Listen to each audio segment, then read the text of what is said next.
Welcome back to my studio. My name is Monica, and today we're going to talk about layout and design ideas for your sketchbook or your nature journal. So, I have next to me a stack of my journals, and I'll be showing you some of the design elements that I really like that I'm trying to incorporate more and more into my journals.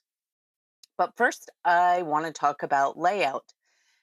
So, as a beginning nature journaler, and I'm not new to art, but I was new to nature journaling. I really had no idea how to effectively lay out a spread, a two-page spread, or even a one-page spread. I really didn't know where to start, and I found myself going onto Pinterest and collecting inspiration and creating a board for myself that would act as inspiration. And I would always wonder where the ideas came from. And I thought what a great idea it would be to make my own cheat sheet so that whenever I'm kind of stumped for an idea as far as layout goes, I can refer back to this cheat sheet to get myself started again. And that's what I wanted to share with you today. These are some of the layout ideas that I have come that I had not that I've come up with, but that I've kind of categorized after studying other people's nature journals. And I just have to say that if you're sourcing other people's artwork for inspiration, please just use, the things that appeal to you. For instance, if somebody likes to create backgrounds that have a lot of splattered paint and you really love that, then take that little piece and apply it to your own journal.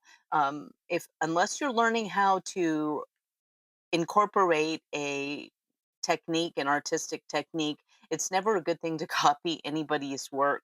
If you do for learning purposes, that's great and wonderful, but really try to source inspiration to add into your own arsenal something that you can take and make your own. So, now that I've said all of that, let's talk about some of these layout ideas. And I'm going to show you the examples here and kind of sketch them out. And what I'll do is I'm going to provide a written typed up version of this, and I'll leave a link in the description box below, and it's free. You can just click on the link, it'll take you to my website, and you can print this out. And then you can make your own little thumbnail sketches next to each of these concepts if you'd like. So, or you can refer back to this video and copy the thumbnails that I'm going to do right here. So the first one is about basic shapes. And this is, a layout idea. So basic shapes, we all know basic shapes are circles, squares, rectangles, triangles for that matter. And the idea is to take your nature journal, and I'm going to use this dashed line as the spine. And you can make this shape any shape that you want. If your nature journal is more, this kind of a shape, rectangular, you can do that as well. But mine, I'm working right now out of this square one. So I'm going to be using this type of a thumbnail.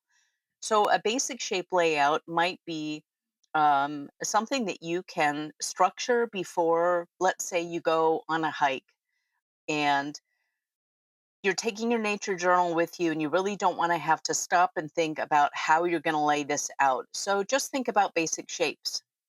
So you can sketch in a rectangle, and maybe over here you can do a square and then a circle. And for the large shape, you can reserve that for something that you want to focus on. So let's say a landscape. So you can add in your landscape here with your clouds and stuff. This is, in the sun, and some flowers here in the foreground. And then in this square, maybe you can detail out one of the flowers that you saw in this landscape. And in this next shape, maybe you can detail out a cloud or the sky, what it looked like. And then you can reserve all of this negative space for any text that you want to add. So you can add some text here and maybe add a big title here. And don't forget to add the date in any format. And then you can add labels like that. And you can obviously you can vary your shapes. And something that you can also do is mask off these shapes with tape before you go instead of drawing it out in pencil. And when we go through the sketchbooks, I'll show you some of the things that I've tried out in the past. So the next one is pieces and parts. And after I have studied these nature journals, this is kind of what I came up with. I wanted to use things that I could easily remember. And pieces and parts refers to anything that you want to basically dissect, anything that you want to really study. So, the one nature journal that I saw, they had taken a pine cone, and the first pine cone was the closed version. The second pine cone that they sketched was the open version of the pine cone. And then they pulled out some of these little seed pod um, pieces and detailed these out.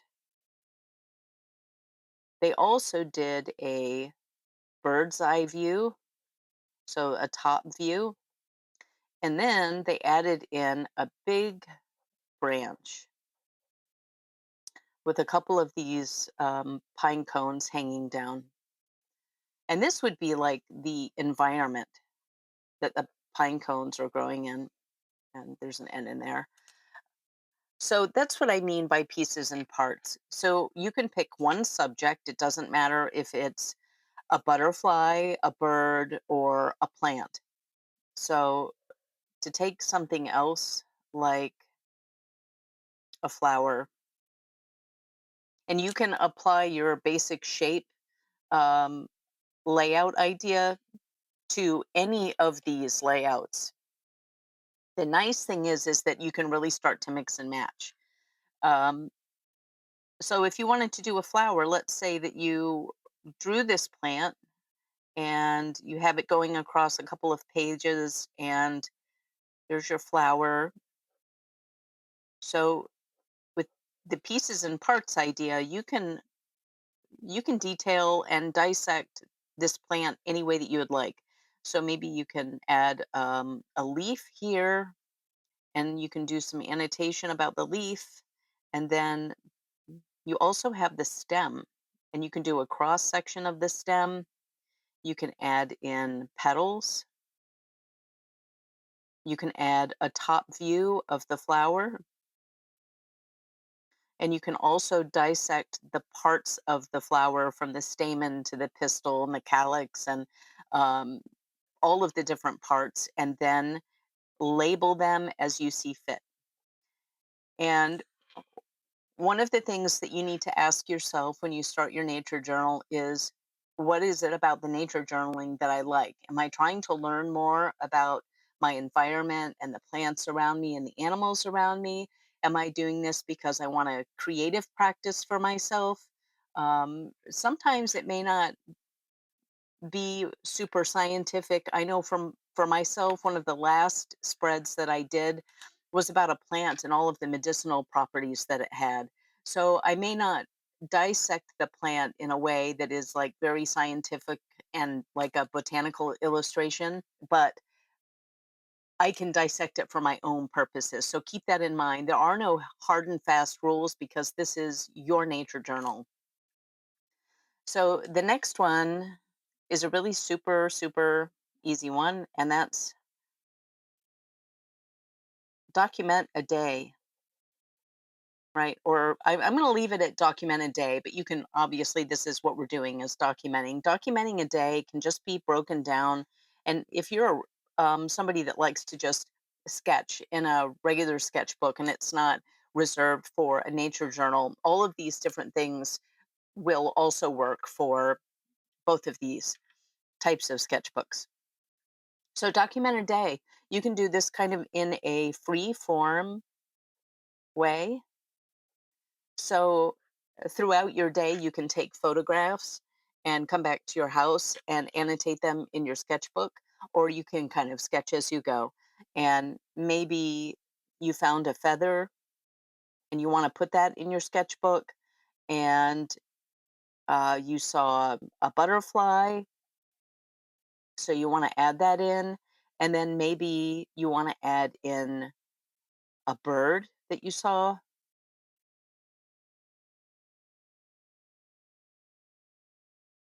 and you can add him right in the middle. You can decide which one is going to be your focal point, and you can add these as you go.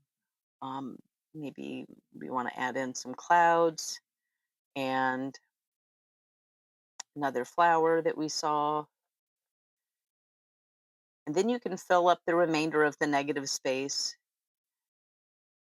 with text. And we'll talk more about text in a minute. That's supposed to say title. And then you can add in some swatches.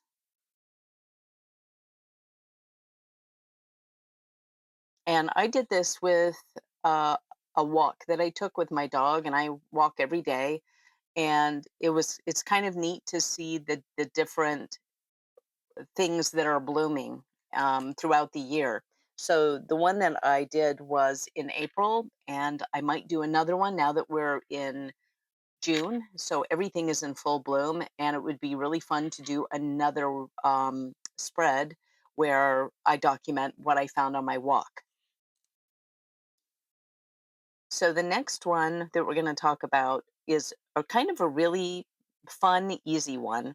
And this one, these are groupings. And if you can't think of anything else to do, um, this one is just always super easy. So groupings are typically a subject that they're all relatable and they don't have to be the same item. It's easier if it is. So you can do different types of mushrooms or maybe flowers. Eggs are a really good one to add into a nature journal. You can even do different types of berries. The list goes really on and on as far as groupings go, but for example, the eggs, you can add a big one, and then you can put these in here by relative size, you know, of the egg.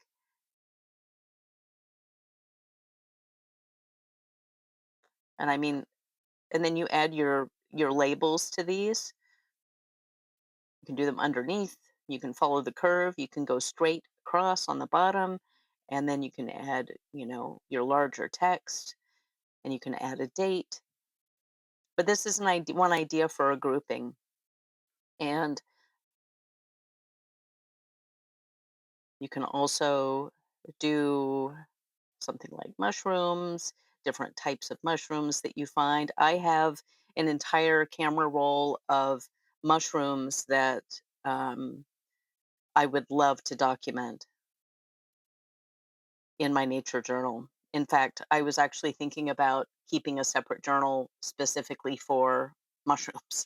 Um, and something else that I want to mention too is that when you're thinking about how you want to lay things out, also think about the subject that you're getting ready to focus on.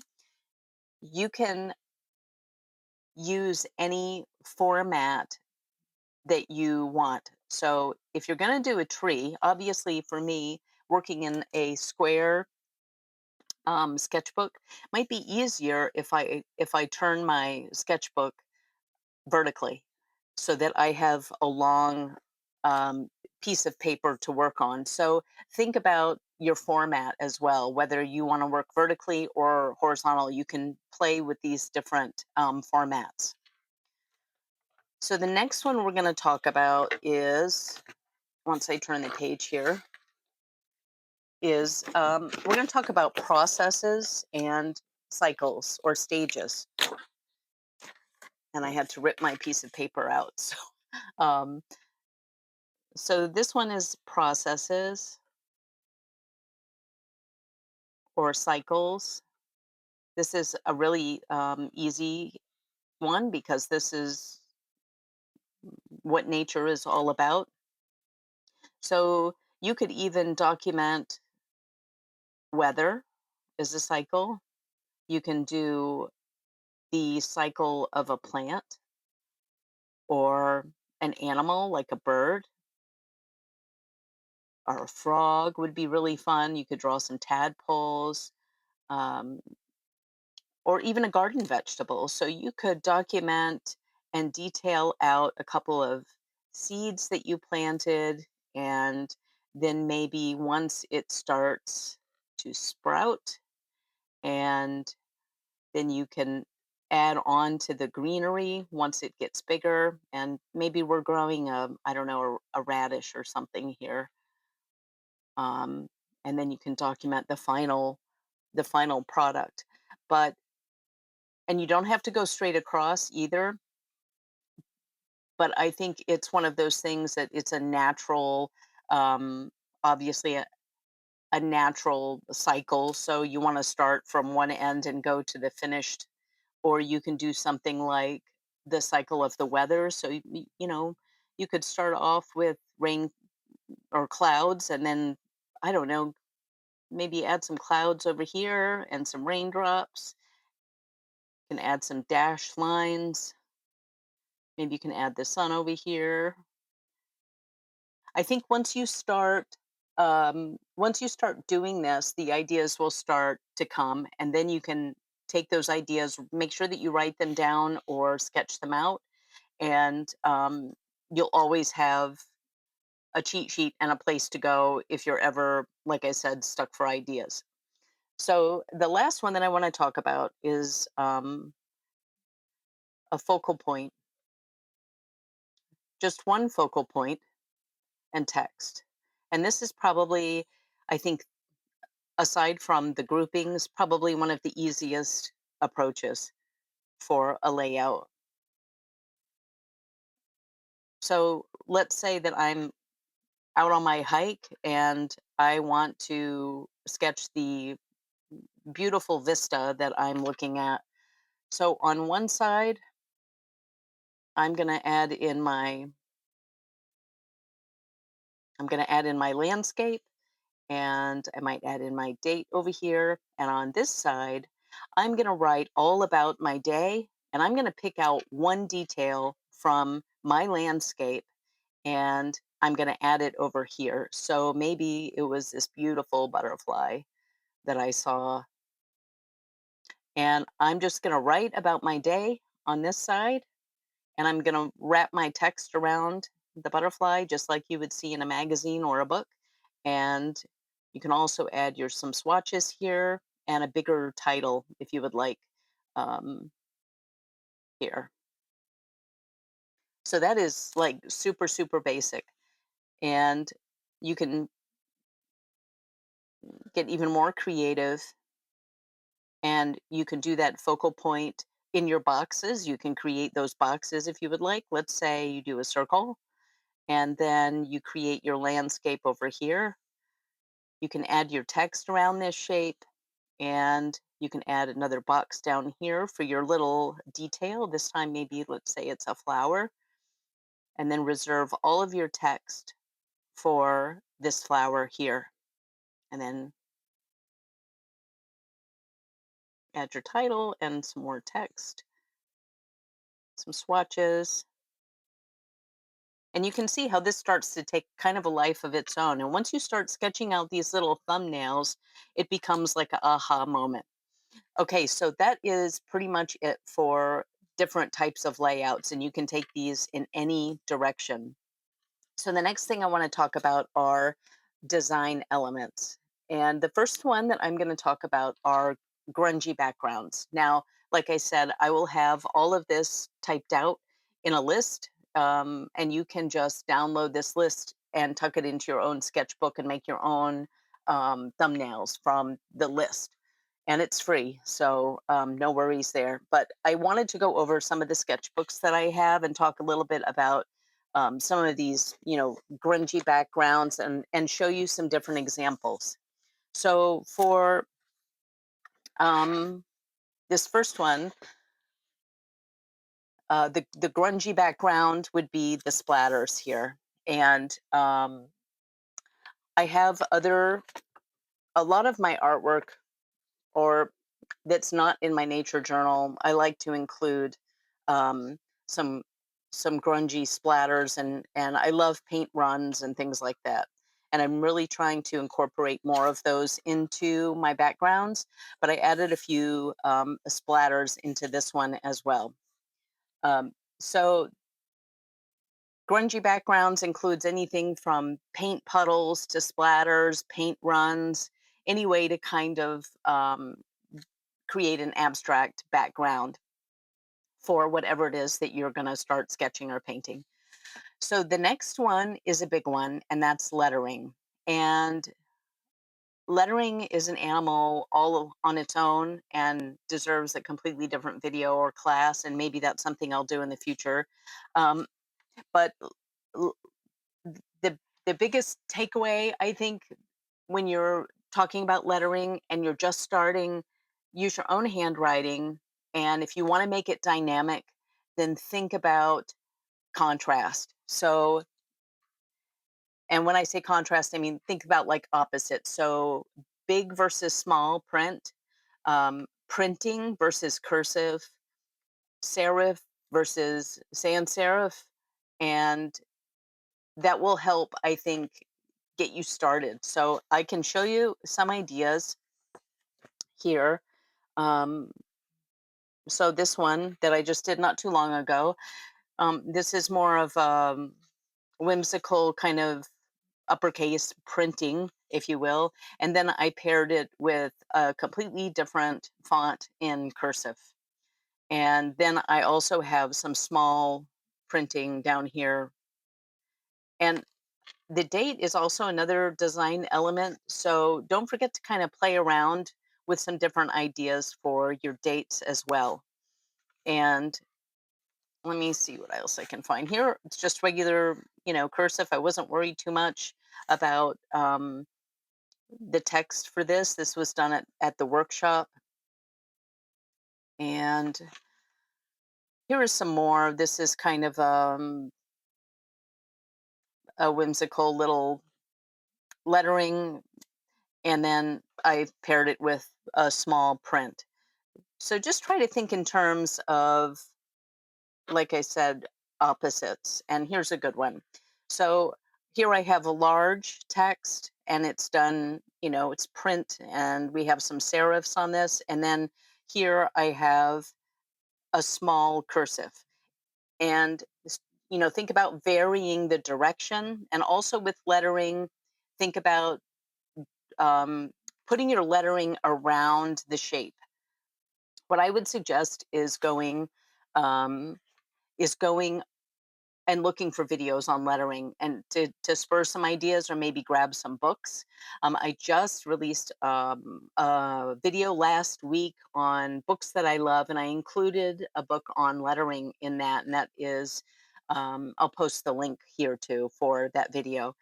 But this one is, I tried to be very neat. I lined it out and then I included a large word and colored it green and then kept this very much like a print. So I mean, I think lettering is like super fun and it adds a great element to any journal, but it shouldn't be like the focal point. Your journaling and your artwork should be the focal. So the next thing would be cropping. And I don't know that I have a really good example in my nature journals of cropping. Um, I mean, this would probably be the closest thing that I have where I cropped the bottom of this off like it was growing out of the corner kind of the page. But what you can do too, and I'll just show you a quick example of this for cropping. So let's say that you're going to journal a bunch of different leaves, and actually that's something that I want to do. So this could be like a grouping that you're going to do, but you're going to add the design element of cropping into it. So think about cropping it off the page and how can you make this really interesting. So I would do something like that. And then, I mean, you could keep them all on the bottom part of the page. That would be really interesting. Or you can have them come off the corners or um, the top. But this will give you like a really detailed view of these leaves. And then you can add some text like that. So think about how you can take an image and crop it off the page and make it a little more interesting. And then you can really, really focus in on those details in the leaves. So the next one is we're going to talk about borders, and you can see I've got a little border on this, and all I did was take my pen and go around here and make little loops, and I left this pen kind of over the edge, and borders can be a lot of fun. It's a great design element, and the one that I did in here when I went to the Catskills is I added a piece of washi tape around here, and then I took more tape and masked off my shapes. So this is another idea. And I knew that I wanted to keep this skinny little rectangle for my swatching. So I put in my landscape a bigger view of my landscape, a detailed view of a flower. And then this area right here, I was so kind of like mesmerized by the colors of the rocks and the moss growing on the rocks that I just wanted to try to capture those colors. And then this was a little wooded building at the place that we stayed that I wanted to capture also. Once I pulled the tape off, then I had these great places that I could add text. And for this one, I just added a wash of watercolor and then I went around with a vine shape and added leaves. It was a little bit time consuming, but it was fun. Okay, the next one is color and swatching. And we've already talked about swatching and color. And um, I think I have some swatches in here. So this was something that I did based off of a photograph. So I took the photograph and kind of analyzed all of the different colors that were in the photograph and tried to recreate them over here. And then I just did a little bit of pen work um, of these mushrooms, and it became kind of a hot mess. This one that I did with a class I took from Jean McKay, we were talking about the color yellow, and we swatched out our different colors and then we added some things on the page that were yellow. And this is a really fun way to create another layout. And I'll show you another example here. So you can add swatches as one of your layout ideas. You can pick a subject, let's say some kind of a colorful bird. Um, and you can sketch him. You can sketch him out in the corner, and then you can swatch all of the colors that you see from this bird. And this can be your entire spread, and just annotate all of the colors that you used. So this makes a great layout idea, I think. And this could be anything. This could be a plant, a bird, anything, a rabbit, butterfly would be great. Um, but this is another great layout idea, I think. So, and you can obviously, we talked about adding your color swatches to all of these different thumbnails. It's a very easy design element to add, and it's a great reference to go back to.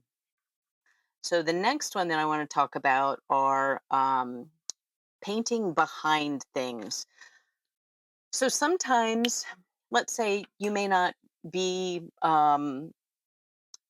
gifted with a bunch of time outside and you're trying to get in a quick sketch. You don't always have to thoroughly paint everything. You can paint behind the object.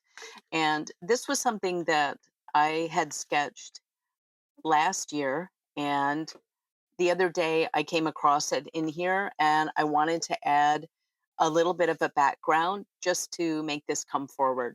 And all I did was add in this blue and a little bit of green at the bottom, and that's it. And I've done this to several of these. It's one of my favorite design elements. I sketched some Indian pipe, and they're white. And the way to make them stand out is to paint behind it. I'm still practicing on getting my fade a little bit better, so you can really make it dark close to the subject and then have it fade. And that takes a little bit of practice. And I'm still working on that. But it, like I said, this it's a great design element to incorporate. So the next one is one of my favorites too, and it's shadows. I think shadows have, it's it's such an easy way to add um, something dynamic to a spread. So this would probably be considered a grouping. These were the things that I found in my backyard, and it's only 4 items. And I was able to create a lot of interest with the shadows and with adding this little like piece of paper and dropping a shadow behind it and this tape.